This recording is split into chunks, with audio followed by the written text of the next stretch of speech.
China సరిహద్దు వెంబడి నిర్మించిన దేశంలోని అతి పొడవైన బ్రిడ్జిని ప్రధాని మోడీ ఇవాళ ప్రారంభించనున్నారు. బ్రహ్మపుత్ర నదిపై నిర్మించిన ధోలా సాదియా వంతెన వల్ల ఆర్మీ ప్రయోజనాలతో పాటు అరుణాచల్ ప్రదేశ్, అస్సాంకు ప్రయాణం సులభం కానుంది. సరిహద్దులో చైనా ఆగడాలకు దీంతో చెక్ పెట్టినట్టు అవుతోందని భావిస్తున్నారు. అధికారంలోకి వచ్చి 3 ఏళ్లవుతున్న సందర్భంగా దేశంలోనే పొడవైన బ్రిడ్జిని ప్రధాని మోడీ ఇవాళ ప్రారంభించారు. 1.15 కిలోమీటర్ల పొడవున్న ఈ ధోలా సదియా బ్రిడ్జిని బ్రహ్మపుత్ర నదిపై నిర్మించారు. ఇది ముంబైలోని Bandra, Worli, sea link bridge కన్నా 3.55 కిలోమీటర్ల పొడవు ఎక్కువగా ఉంది. సరిహద్దు వెంబడి ఉన్న అరుణాచల్, అస్సాం ప్రజలకు ఈ బ్రిడ్జ్ రోడ్డు మార్గంగా మారనుంది.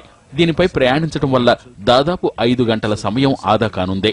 అరుణాచల్ ప్రదేశ్ లో ఎయిర్పోర్టు లేకపోవడంతో అస్సాంలో ఉన్న ఎయిర్పోర్టులను, రైలు మార్గాలను చేరుకోవడానికి, రక్షణ పరంగానూ యుద్ధ ట్యాంకులను తరలించడానికి ఇది ఉపయోగపడుతుంది. 60,000 కిలోల బరువుండే యుద్ధ ట్యాంకులను కూడా దీనిపై నుంచి తీసుకువెళ్లగలిగేలా పటిష్టంగా నిర్మించారు.